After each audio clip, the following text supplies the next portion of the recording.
On my days off, I become a different person. When I change my appearance, I can act as if I've adopted a completely different personality. By deliberately taking days to free myself from this not-so-great version of me, I've somehow managed to get through the workdays. You really can't handle a job, can you? That's what I was often told while hopping from one part-time job to another after dropping out of college. After being let go from a part-time job at Delhi at the age of 22, my parents pushed me into a driving school, and I managed to get my driver's license. Without a college degree, there are only so many places willing to hire me. Maybe they were worried about me becoming unemployed in the future, thinking I should at least have a basic driver's license. When I finally got my license, my parents told me I had to work to pay back the money it cost. It felt like unknowingly spending money on a supposedly free online game, being hit with a bill out of the blue. Maybe my parents feared I'd just laze around aimlessly as a temp worker and eventually lose all ambition. It's true, having a financial goal can motivate one to keep working. While I was working at a local bar and almost finished paying back my parents, an opportunity arose. A regular customer, who was the owner of a transportation company, approached me and offered me a full-time position. Mr. Smith, the company's CEO, was tolerant towards guys like me who had strayed from the conventional path in life. I was hired because of a chronic shortage of drivers, but I wonder if I'm truly cut out for this job. While handling various odd jobs, I underwent training as a driver. Being in a rural area, the company's dedicated parking lot, or truck yard, is vast.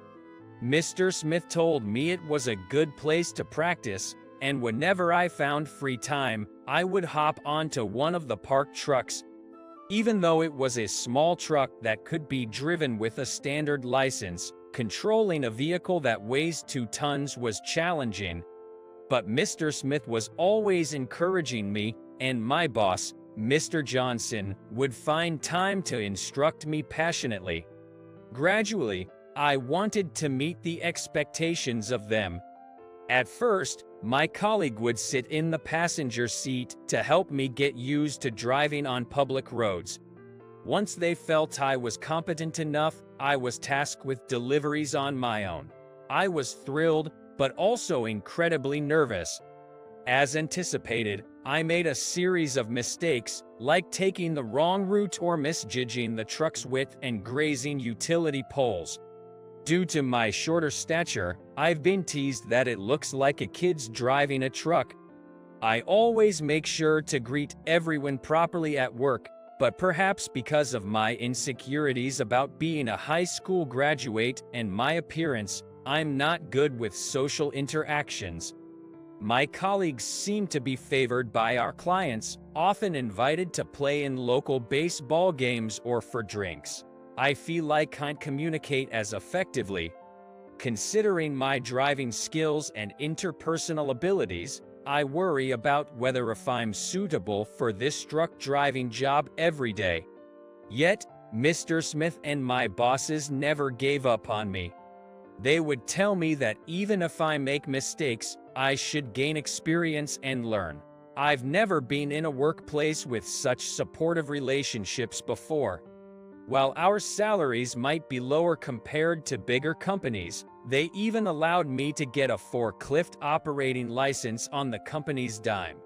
I felt their genuine concern beyond the regular employer-employee relationship.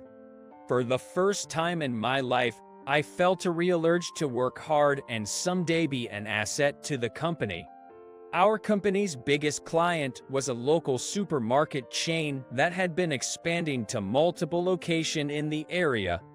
We were responsible for their product deliveries and seemed to have built a solid relationship over the years. However, they decided to introduce an online grocery service, and a bigger transportation company came into the picture, taking over our spot. That company is larger than ours and can provide more drivers, so they won the client over. It was deemed more convenient to have the same transport company handle both online deliveries and regular product shipments. Can't believe we got cut off like that. Even though we believed we had established trust, loyalty, and goodwill with this major client, they chose to move on. Mr. Smith was devastated. Losing such a significant client, who kept us busy daily, could push our company towards bankruptcy. I was primarily responsible for delivering to that supermarket's main branch. The route only required me to drive on the main roads, so even someone with driving skills like me found it hard to make mistakes. I often wondered if I had been better at communicating and if the manager had liked me more, maybe I wouldn't have lost the contract. A few weeks later, an advertisement about a new candy launch event at that supermarket came in the newspaper. Looking at the flamboyant advertisement made me feel bitter. The CEO, Mr. Smith, along with my colleagues who usually act as drivers for the supermarket, were out trying to get new clients.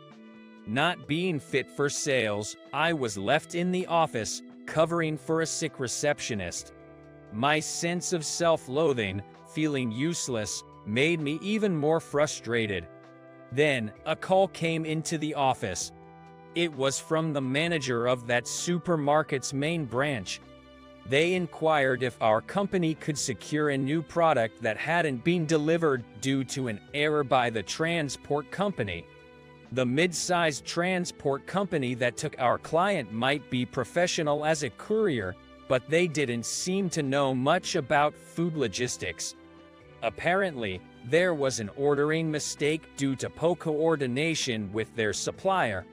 I quickly contacted Mr. Smith to report the situation.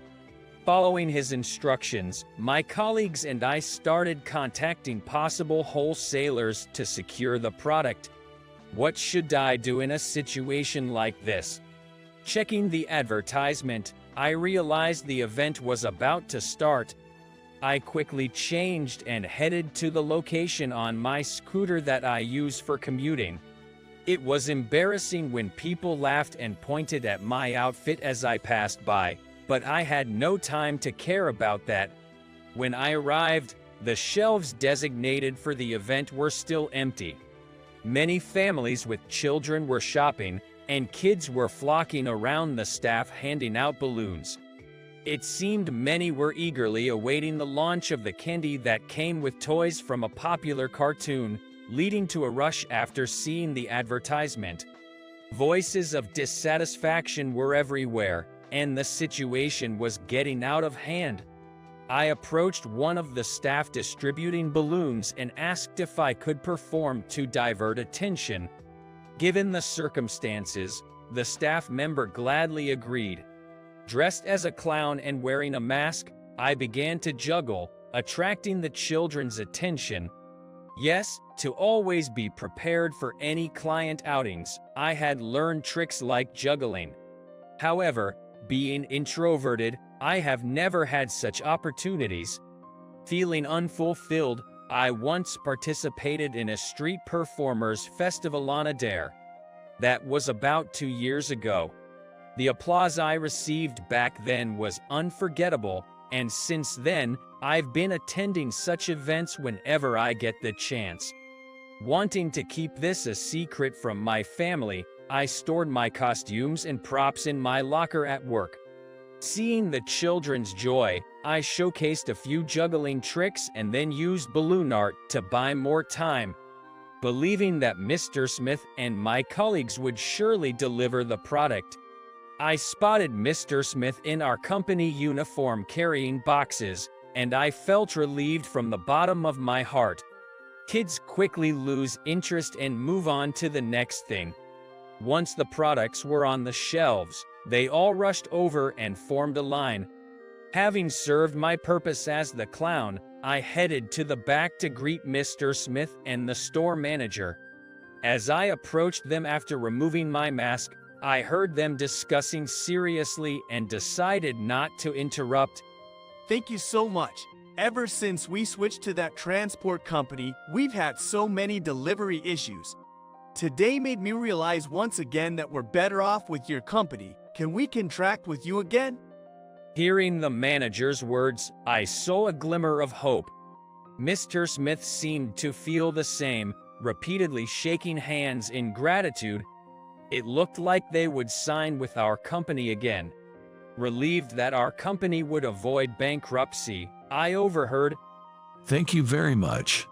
His robust voice echoed in the back. But please keep that guy off our account. He's so gloomy and talks so softly. And didn't he drop out of college? My world went dark. It was a fact, so I can't blame them.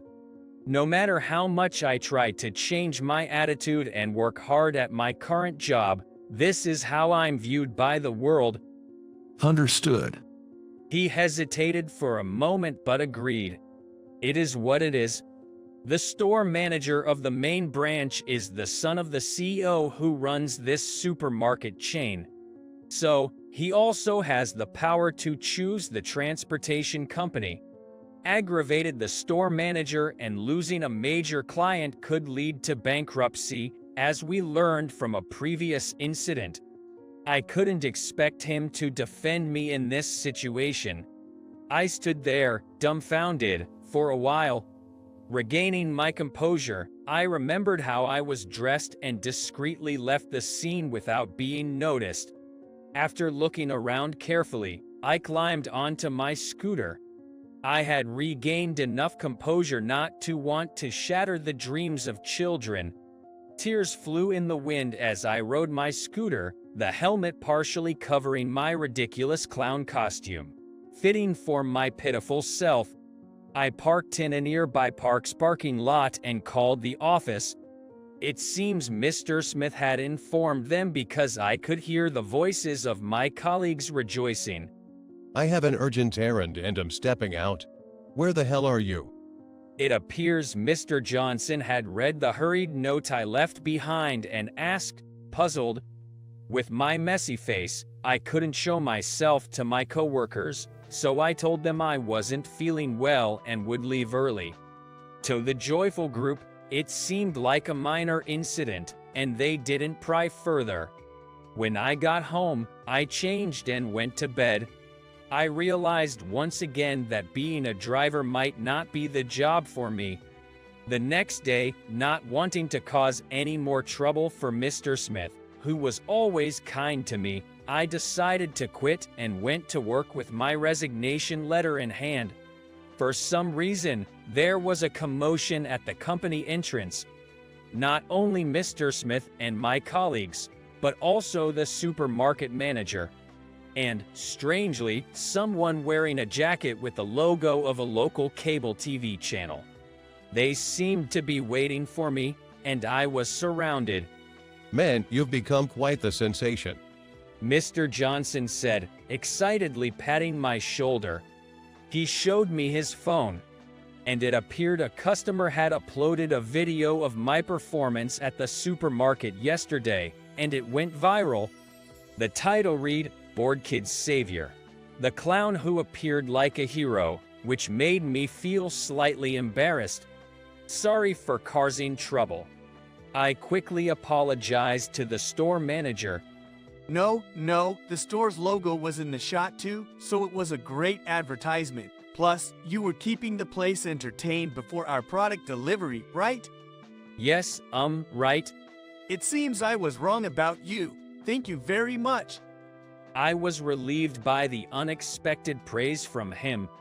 Mr. Smith and my colleagues also praised me, and I was happy to have been of help to the company.